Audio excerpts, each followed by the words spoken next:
Bonjour à tous et bienvenue dans cette vidéo tuto. Aujourd'hui on va revenir sur le Garmin. Ça faisait longtemps qu'on n'avait pas fait une petite vidéo et je me rends compte au fur et à mesure des commentaires qui tombent sur ma chaîne qu'il était temps que j'en refasse une. Une vidéo qui date d'il y a maintenant au moins 4 ou 5 ans, continue de faire beaucoup de vues, mais je me rends compte qu'elle est plus du tout à jour et donc il est temps de réactualiser cette vidéo. Car oui, Garmin propose toujours ces fameux écrans de données ou applications personnalisées qui permettent alors de rajouter soit des champs de données, soit de personnaliser totalement son Garmin différemment que des fenêtres proposées d'origine. Et dans ma très vieille vidéo, je montrais comment synchroniser ces champs de données avec son ordinateur. Oui, mais voilà, maintenant un simple smartphone Android comme Apple, je pense, suffit à venir synchroniser des nouveaux champs de données et à les configurer. Donc dans ce tuto, on va faire du pas à pas et vous montrer comment rajouter des champs de données et je vais vous montrer en même temps les 4 ou 5 applications que j'utilise tout le temps. Allez, c'est parti. Tuto comment personnaliser son Garmin avec un smartphone. Avant de parler des applications Connect IQ, il y a quelques prérequis à confirmer et vérifier sur votre smartphone et sur votre compteur pour être sûr que vous allez pouvoir réussir cette opération. Normalement, lors de la réinitialisation ou de l'initialisation de votre compteur, il vous a été demandé de linker votre smartphone à celui-ci. Mais je sais que l'on peut skipper cette étape, donc vous êtes peut-être nombreux à utiliser votre compteur tout seul, sans lien avec votre smartphone. Donc là, ça va être obligatoire de le réactiver. Pour ça, il va vous falloir deux applications pour réaliser tout ce que l'on va voir. Et la première, c'est Garmin Connect, l'icône bleue. Vous la trouverez très facilement sur le Play Store. Il suffit juste de l'installer et vous allez pouvoir vérifier dans un premier temps si votre smartphone est bien couplé à votre compteur. Sur votre smartphone, vous pouvez vous rendre par exemple sur l'application et aller vérifier tout bêtement si un appareil Garmin est couplé. Là, je vois que tout est non connecté. Ça sent pas bon. On peut alors aller ensuite dans le compteur, direction les paramètres et les fonctions connectées, téléphone. Et là, vous le voyez, c'est bien activé, mais je n'ai aucun smartphone de couplé. Va falloir le faire. Il suffit juste de cliquer sur coupler un smartphone. Et ensuite de continuer. J'ai donc mis le compteur en attente de synchronisation d'un smartphone. Je vais sur mon application, j'ajoute un appareil et il est tout de suite détecté, prêt à connecter votre Edge 1030 Plus. Voilà, je rajoute ici le 1030 Plus que je sélectionne de ma liste d'appareils Bluetooth disponibles. J'attends quelques secondes et il va venir configurer les réglages de mon Edge 1030 Plus. Voilà, mot de passe, on associe les deux mots de passe, c'est fait et il n'y a plus qu'à attendre que l'opération se termine. Le S20 Ultra de Cédric est maintenant connecté, il nous l'annonce, donc c'est parfait et on peut le vérifier dans le menu du téléphone. On a bien mon smartphone de connecté et je peux donc gérer ici les smart notifications, donc les notifications que je pourrais avoir plus ou moins sur celui-ci. Ce qui va nous intéresser maintenant, c'est de s'occuper de la partie Connect IQ et donc ça va être une autre application qu'il va falloir utiliser. Retour sur le bureau et on va donc démarrer maintenant la fameuse application Connect IQ que l'on trouve aussi sur le Play Store très facilement.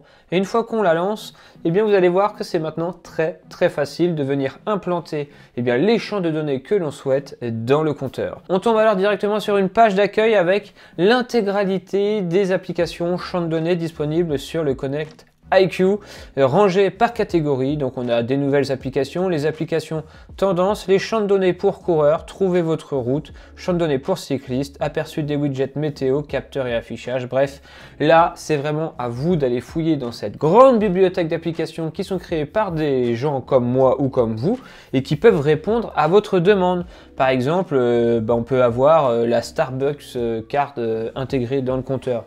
Ou si vous vous arrêtez souvent dans un Starbucks, vous n'aurez plus besoin de trouver votre carte, vous l'aurez sur votre compteur. Voilà, ça c'est le petit truc sympa, ou pas, personnellement, ça ne m'intéresse pas. Je vais vous montrer maintenant comment rajouter tout bêtement et très facilement une application Connect IQ dans votre compteur.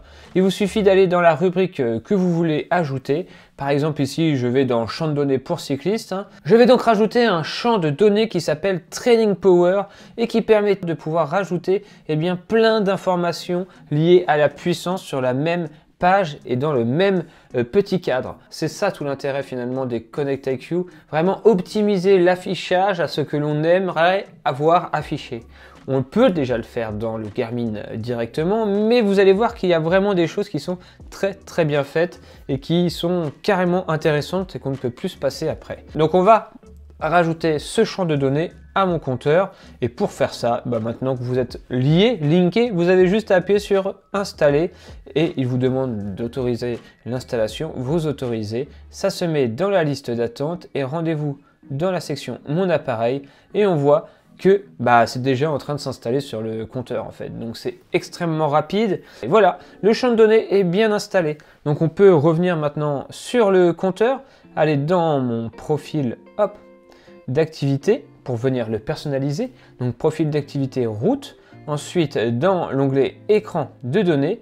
Et là on va pouvoir rajouter un écran par exemple. Donc 3 données, ça me semble pas mal. On va mettre seulement 2 données et on va mettre sur la donnée du haut, en double-cliquant dessus, la donnée que je viens de télécharger. Donc rendez-vous dans la catégorie tout en bas, donc Connect IQ. Et là, vous allez pouvoir rajouter le Training Power. Et voilà, modifier les paramètres du champ de données. Et là, vous allez pouvoir personnaliser des choses, plein de choses qui sont liées au Connect IQ.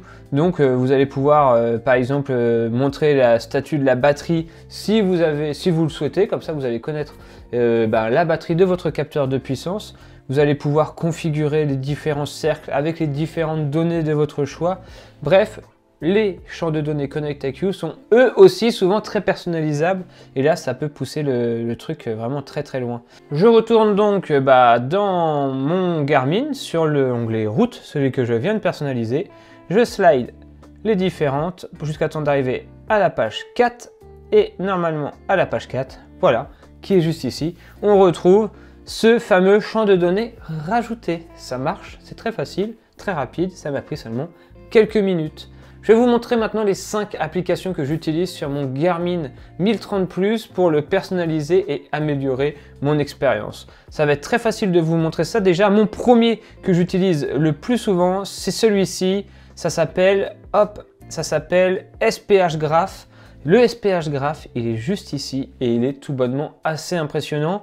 Il vous permet d'avoir un vrai compteur de vitesse avec sur celui-ci qui se rajoute en surbrillance lorsque vous roulez votre vitesse moyenne et la vitesse max. On a le nombre de kilomètres que vous avez fait, les cadences, l'heure, la météo, l'altitude, la pente, l'ascension totale et votre rapport de vitesse si vous êtes en transmission électrique. Mais ça ne s'arrête pas là. Si vous appuyez sur les différents champs de données, vous pouvez les personnaliser et avoir la fréquence cardiaque qui monte plus ou moins. Vous pouvez avoir la météo, vous pouvez avoir le temps jusqu'à destination, le nombre de kilomètres qui reste jusqu'à destination. Vous pouvez avoir normalement aussi votre zone de puissance lorsqu'il détecte un capteur de puissance. Personnellement, je l'adore et je reste très souvent sur cette carte. Un autre point qui était vraiment dommageable et qu'on ne pouvait que très peu personnalisé, c'est sur l'onglet carte. Donc on va aller sur l'onglet carte. Voilà, sur cet onglet carte, j'y ai rajouté un champ de données qui s'appelle Map Dashboard et qui permet d'avoir 6 données en dessous de la carte. C'est quelque chose qui manque cruellement en temps normal. Et là, vous allez pouvoir, grâce à votre téléphone, dans les paramètres de l'écran de données, vous allez pouvoir personnaliser les différentes données qui s'affichent en dessous. Par exemple, là, j'ai distance jusqu'à la destination, la vitesse moyenne, l'altitude, l'arrivée jusqu'à l'arrivée estimée et la température. Si par exemple, je ne veux plus la distance jusqu'à la destination, j'ai juste à changer dans l'application. Hop, je choisis autre chose, par exemple la puissance sur 3 secondes et je viens ensuite enregistrer. Et vous allez voir que bim, ça se change directement et automatiquement sur le compteur. Et voilà, sous la carte maintenant, j'ai quasiment plus besoin de changer d'écran pour pouvoir voir ma vitesse, ma puissance, ma fréquence cardiaque, etc. Tout peut être affiché sous la carte et ainsi avoir encore une fois un maximum d'informations sous celle-ci. Autre application que je me suis rajoutée, elle s'appelle Winfield. Donc c'est quelque chose qui va vous permettre de connaître la direction du vent et la météo en live. Ça va s'actualiser toutes les 60 secondes environ. Ça c'est pareil, on peut le changer. Vous pouvez faire une actualisation toutes les 2, 3, 4, 5, 10, 20, 30 minutes. plus vous mettez une actualisation lente et moins ça vous pompera de la batterie. Ça vient donc chercher les informations sur votre téléphone et vient les injecter directement dans le compteur. Et ainsi, vous savez par exemple que actuellement le vent est plus sud-est à 20 km/h. Donc c'est super intéressant pour venir adapter en live sa sortie et pouvoir mieux gérer le vent. Alors moi de mon côté, j'ai l'application, mais ça vous n'allez pas vous en rendre compte, qui s'appelle Active Look. Active Look, c'est l'application qui me permet d'injecter les données sur mes fameuses lunettes connectées. Donc voilà, j'utilise beaucoup cette application-là, vous comprendrez pourquoi. Et j'ai aussi rajouté, mais je dois vous l'avouer, pas encore paramétré, mais ça ne va pas tarder, Komoot, car d'origine, les Garmin sont très compatibles avec Strava. Vous créez un parcours Strava et il peut venir automatiquement s'intégrer à votre Garmin. Mais ce n'est pas le cas avec Komoot. Eh bien, avec Connect Actu, vous pouvez réparer ça en injectant dans votre smartphone une application Komoot et ainsi avoir accès à toutes vos routes, tous vos parcours et ainsi les rajouter aussi automatiquement dans votre compteur avant votre sortie avec une simple synchronisation de votre compteur à votre Wi-Fi ou choses comme ça. Donc ça peut être aussi très intéressant et ça permet encore une fois de compléter l'offre que nous propose déjà de base Garmin. Voilà, j'espère que vous aurez compris comment fonctionne la communication entre le smartphone et le compteur pour personnaliser votre Garmin. Je trouve que c'est hyper simple et que ça ne pose plus du tout de problème comme c'était le cas avant avec l'ordinateur. Allez, on se dit à très vite pour un prochain tuto. D'ailleurs, n'hésitez pas en bas de cette vidéo à me dire s'il y a des choses techniques, des choses liées à l'informatique dans le vélo qui vous intéressent de voir.